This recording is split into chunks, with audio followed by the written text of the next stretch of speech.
So as we continue to push out a little further into Module 4 territory, before we post our first attempt of the Module 3 assessment soon. Yes, I know we haven't got it out there yet. This refreshes the trail about the MUX. And where do you see that again? Well, we talk about the digital flip-flop. And when we take the two together, we suddenly experience some amazing results, right? So in so many words, by combining a MUX with a digital flip-flop, we have the ability to switch inputs, and we have the ability with a digital flip-flop to cycle or refresh, I guess would be a good word, cycle or refresh, a series of 1 and 0 values with each pulse, with each clock cycle. As the electricity is flowing, we can cycle, we can refresh. As we refresh the same combination of 1s and 0s, it basically performs the function of memory, because with each pulse, with each cycle, with each flow of electrons, we're reloading and recycling the same series of 1s and 0s. We have a way of storing 1s and 0s, combinations of 1s and 0s. That's what the memory register is all about. Truly amazing stuff, right? Any questions about what we've just shared again? You can expect that I am going to try to trick you in the Module 4 assessment into picking which basic logic statement represents the function of a flip-flop, right? So if you take a value from the last second and you cycle it with a digital flip-flop, then the output of that flip-flop is the input from one time increment prior. Let's state that again. The output of the digital flip-flop is the input that went into the digital flip-flop one time interval prior.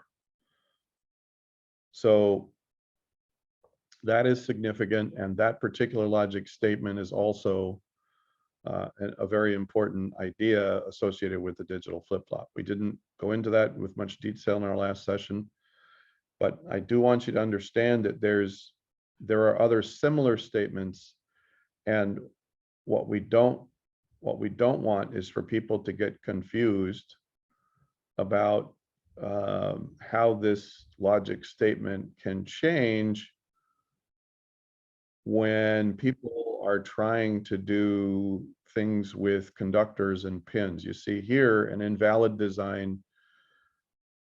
The attempt earlier was, okay, let's just fork the wire and then loop it back and then see if we can feed it back into the digital flip-flop again.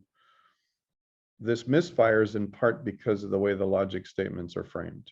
When you do something like this, it's more of a short circuit and it doesn't work. So what am I saying? If you see this on your assessment and I ask, is this a valid design for a memory register? The answer is hell no, like Medea would say if you watch Medea movies. This is the simple but elegant solution, and the secret sauce is that MUX, right? Do not forget that a MUX combined with a DFF is what makes a memory register possible. Any questions before we continue?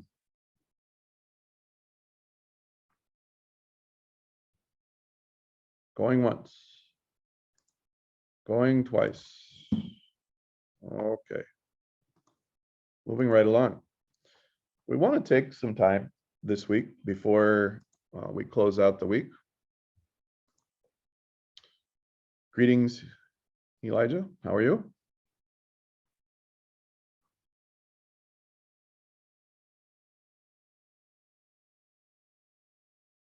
There are some points in the study guide for the next module that are tremendously important, and they may not seem to be very important, but this idea of optimizing and defragmenting disks, there's usually an early assignment in most of our classes when we work with design software and in particular virtual systems. There's the optimizing your personal technology assignment. Part of that is going through the trouble of optimizing and defragmenting disks so that they work more efficiently. You may recall that memory is only one zone or component of the von Neumann computer architecture model. On the other side of the von Neumann architecture model are input-output devices, and there has to be a non-volatile method. Here, the electricity, as long as the electricity is going, memory is working. But when you turn off electricity, we have to take that same combination of ones and zeros and store them somewhere where the memory is non-volatile. Disk technology is incredibly fascinating, and there's been innovation after innovation. But essentially, we have some realities for end users in the real world, in the physical world. If physical hard disks are not optimized properly and defragmented properly because of the physical nature of disks, then what happens is that the bits have quite a bit greater distance before they can be read and translated and passed on to memory registers and to the CPU, right? So there's a link here for hard disk facts, and this is something that's worth a little bit of time to explore. There are traditional hard disks, right? And so here it talks about sector size, and there are some diagrams. There's actually a little arm, it's called an actuator, right? And there's a head, a magnetic read head. It's sort of like the needle of a LP, vinyl. Does anyone know what a record, you know what vinyl? Everybody know what records are? Record player, vinyl? Yeah. Yeah. Old school, real old Yeah. school. It's coming back. Everybody's like, oh, you got to have a record player. The original vinyl is, well, there's a needle and it fits in a groove. This is for audio. In a similar manner, there are metal plates that are stacked. And each of those plates, one on top of the other, are coated with magnetic material, and there's a small head. So once again, it's really worth taking a little bit of time to understand and to explore. You got to understand how this stuff works. If the read head is near the inside of the concentric circle versus toward the outside, there are differences in the speed of the travel of the material, right? Because it's not moving as great a distance on the inside track as it is on the outside. There's a lot of geometry to traditional hard drives. The whole dynamic changes when you start working with solid state hard drives, because solid state hard drives use a different media altogether, and they're using flash memory or memory chips built off of NAND in many cases, right? And so I just thought I would take a moment to share a bit about that with you. Any questions?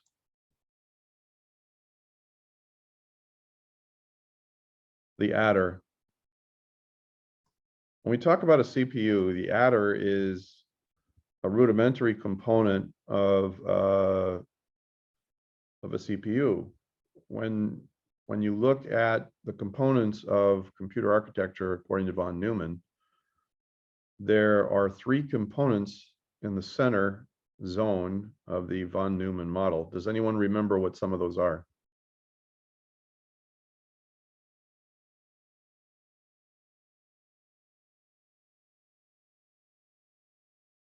Anyone? Off the top of your head? The von Neumann model. There are three main components to a CPU? The memory unit. Yeah, there's a register. There's a memory register that's right on the CPU. Yeah. So there's some workspace. Very much like the RAM, the random access memory, much faster, smaller and closer to two other components. Does anyone remember what the other two components are? Is it also ALU on the control unit. Yes, ALU and control unit. Thank you very much. The arithmetic logic unit. Arithmetic logic unit and controller. Now controller, what does a controller do? Well, its name is a hint, right? It's intentional. The controller is kind of like the traffic cop that stands, or traffic light that controls the flow of information to and from. So the controller is intimately intertwined or married to the system clock, and the controller helps to direct traffic, which tasks are handled in which sequence, right? And what happens when the traffic jams. That's what a controller's function is. Separate component, but very important component. The arithmetic logic unit, though, where the computational magic occurs, that innovation started off with a component known as the adder. And there's this notion about what's a least significant bit or most significant bit. Now, if we take a value like this, and let's take a value like this. This one, in terms of quantity, is equal to 1. This quantity is equal to 2. This quantity is equal to 4. This quantity is equal to 8. 1, 2, 4, and 8. Does everybody follow that pattern? Everybody know what I'm talking about? Yeah. Okay. Now, if I change this one to a 0, as opposed to this one to a 0, which one will result in the most significant change of that value?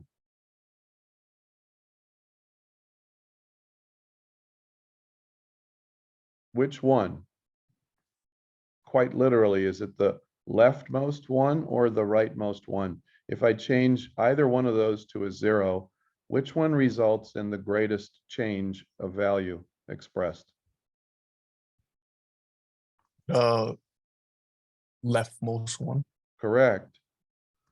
If I change this one to a 0, the value of that expression right here, that binary expression, changes by 8. If I change this one to a 0, it changes incrementally by a value of 1. Now, all right, so there's this thing called an ASCII character table, and philosophically you could argue differently. I'm trying to explain what we mean by most significant and least significant, right? So least significant bits tend to be the far right numbers in a binary series.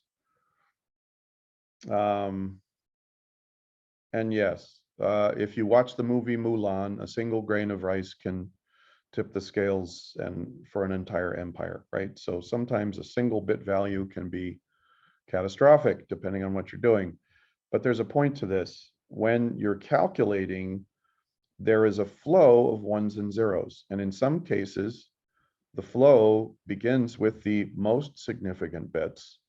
And in other cases, the flow begins with the least significant bits, depending on the purpose. So depending on the digital scenario, as bits are translated and transferred across components from the hard disk into memory, from the memory into the CPU, into the registers, and then into the adder for calculations, for computation, for, program statement functions and so on. that flow of binary information can be little endian or big endian. And these are terms that you may have come across in other scenarios, other programming scenarios, in case any of you have had some of the upper level coding courses. There is mention to the idea of least significant versus most significant. And when information is traveling, when it's in transit, how it's processed, depending on the design of the chip, can proceed in a manner where the least significant bits are handled versus the most significant bits. And again, it really depends on the scenario, but I want you to be aware of this distinction. This is an important distinction. And when we talk about adding things together where you have to carry a 1, what happens is that we're adding a binary value of 1 on the most significant side. Put another way, an adder is a simple adding machine, but it is a little flawed. And there's this notion of a 2's complement, a radix complement. We have to be able to carry 1s, and we have to be able to work with negative numbers. And so when we first create, when an arithmetic logic unit was first designed, the half adder was the initial component. And it's kind of like the scenario here. I just want to back up and say, okay, so you have engineers that are working on solving a problem, and they need to create memory registers, and somebody says, hey, let's try doing this. And it's not a very valid, it's an invalid design. It doesn't work, right? The initial attempts to create computational capacity in a logic gate began with the half adder. The half adder lacked certain capacity. When it comes to working with negative numbers and being able to carry the 1, the half adder was limited. The design was modified to a full adder, which included some memory capacity so that the 1 could be carried when you add 2 quantities and you have to go into the next and the next and the next column. The full adder completed the design. So what I want you to take away from this information is that the half adder was the first component. You might say it was the half aspect. I know I'm playing with words here, but think of the half adder as a half aspect attempt to yes, and I'm intending on a Friday for some of you to be rolling your eyes right now, because that's a very feeble attempt at humor, but right, it's a half aspect of the full capacity that's needed in order to compute efficiently. The full adder adds the components. It's the mature concept. It's the finished product that adds in, memory capacity so that 1s can be carried and the radix complement can be used to work with negative numbers, right? And what you see is this evolution. If we take a 2-bit half adder, we're missing some things. A 3-bit full adder allows for the 1 to be carried into the next column. I don't know if this makes sense, but if you only have like 2 bits and a half adder, and then you add 1s and 0s, and you have to carry the 1, and you only have 2 bits, where do you go? You don't have anywhere to go to the left. It's like adding 500,000 and 500,000, right? As soon as we add 500,000 and 500,000 together, we get 1,000,000, and we have to carry the 1 into the next column. It's the same concept. Has what I've just described make any sense? Say that $1 million thing again. Okay. We talk about carrying the one. Let's pretend that we're adding 500,000 plus 500,000. How many columns, how many places does this number have right now? 6. 6. There are 6 places, yes. And this is the 100,000s column, right? And this is the 10,000 column, and this is the 1,000 column, and this is the 110 and 1. Everybody knows that. That's our Yeah. instinctive number system, the decimal system, the base 10 system, right? The same phenomenon holds true. If I add 50,000 to this, or 500,000 to this, and I hit the equal sign, now I have a new column, I have a new place. This has 7 places. I had to carry the 1 over. Right? In a similar manner, this happens when we're working computations with 1s and 0s, right? When we're computing 1s and 0s and we add them, all of a sudden we have to be able to carry another binary value into the next place in base 2 in binary number systems. Did that help explain a little further? Yes, thank you. Great. I am glad that you asked me to repeat that. Because the first time you hear this stuff, it's like, what? I'm not sure I heard that correctly, but there you go. There you have it. Now, the ALU is what provides the muscle for computation in a CPU chip, right? And in fact, there are some that used to be called FPUs. I don't think I have this here, but you're going to see it later. I don't think I have this here, but you're going to see it later. An FPU, early Pentium. Okay, so early in computing history, they'd have a CPU chip, and it was good for generic computation. But then they realized, oh, there's a lot of finance and accounting people, they work with numbers. Oh, and there's a lot of scientists and mathematicians, they work with numbers. And most of those numbers are not whole numbers. Most of those numbers aren't whole numbers that are neatly expressed with binary values. They're decimals involved. And it's floating point, meaning the decimal moves, right? So floating point, that's called floating point. When you have a decimal point and the decimal point moves, that's floating point. Floating point calculations. If you're going to do that more efficiently, you can redesign the logic gates involved to create not a CPU, but an FPU, a floating point floating point component. What I'm getting at here is that in current modern terms, FPUs are incorporated in the design of an ALU so that modern CPUs include both floating point and whole number computing capabilities. And in particular, graphics cards. If you've heard that gaming graphics cards for gaming workstations and gaming laptops, these are specialized chips that are really good at rendering graphics, right? And that takes millions of floating point calculations per second.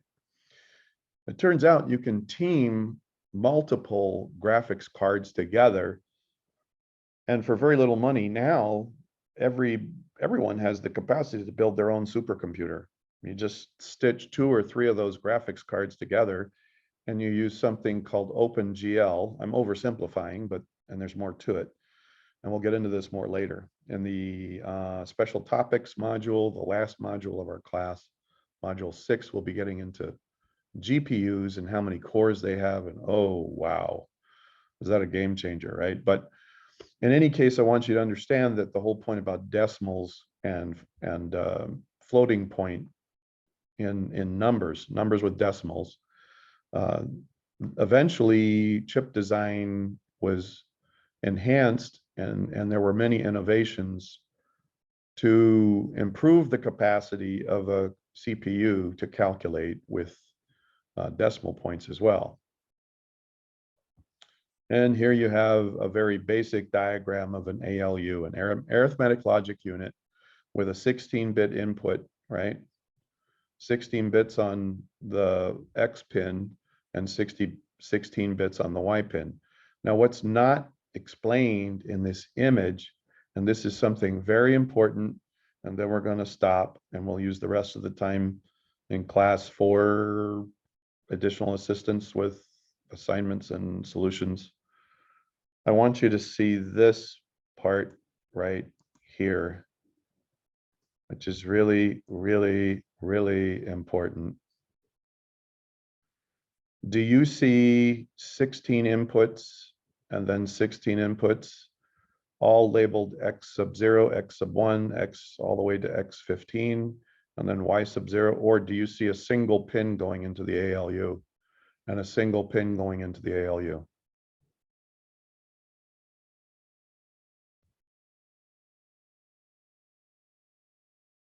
I'm not trying to trick you. A What is single this? pin, two A single single- pins. A single pin, right? Now, what I want to call out here is that sometimes you have a single wire or pin going into a chip. And there are one of two ways that ones and zeros enter that chip. They can enter the chip in series, meaning each value is fed in one at a time. Ones and zeros are fed in on a single line, one at a time in series. Least significant bit, most significant bit, all that, right? Feed one, then the next, then the next, then the next, then the next, 16 of them. That's called serial communication or series, right? When ones and zeros are fed in one at a time on a single conductor or pin or wire, that's called a series communication, right? Serial communication. If I have 16 pins and they're all labeled X, and each X pin is designated with a unique value like X sub 0, X sub 1, X sub 2, all the way down to X sub 15. Remember, we always like to label our first component the 0 component. We always like to label our first component the 0 component. When I'm designing or connecting on my motherboard, the first module, the first hard drive, that's hard drive 0, HD 0, it's module 0, it's DIMM 0, right? In the hardware world, we always like using 0 as our first value, not 1, 0. So I'd have X sub 0. When I say X sub 0, I mean this. I mean this right here. Whoa. Okay. Yeah, I'm gonna capture that screen because I'm using the university license and I'm gonna send that on to, probably gonna edit this out of our video. Okay, you didn't see that. But it's just a reminder because Microsoft wants everybody to renew their subscriptions for the license, and that's probably has something to do with the fact that I'm using the university license on a university laptop, but I'm not connected to the university network. It's a little complicated. Anyway, where were we? X, right? X. Let's make it big. And then let's have a 0. When we talk about X sub 0, that's what we're talking about. Everyone, repite usted, por favor. X sub 0. X sub 0, yes. X sub 0. Right, X sub 1, X sub 2, and so on, right? So in this diagram, you can have 16 pins. The first one is X sub 0 through X sub 15, just like hexadecimal values begin with 0 and end in F, right? In any case, what I want to call out to you is that in some chip designs, you have parallel feeds where there are 16 wires for 16-bit parallel inputs. And then you have other cases where you have a single pin and the pin carries 16 values, but they're sent one after another in series, or serial is what we mean. Okay. Now we may have mentioned this in previous modules, but I wanted to call it out, especially with this diagram, because you're going to see references to 64-bit CPUs. And then when you look at how that thing is built and you see 200 and some odd pins, it's just mind-blowing, right? All right, so that's where we're going to stop today with our review of new material in module 4. And I'm going to stop recording, and then I will allow everyone to clear early. And if you'd like some assistance with assignments or solutions, because everybody's resolving and refining their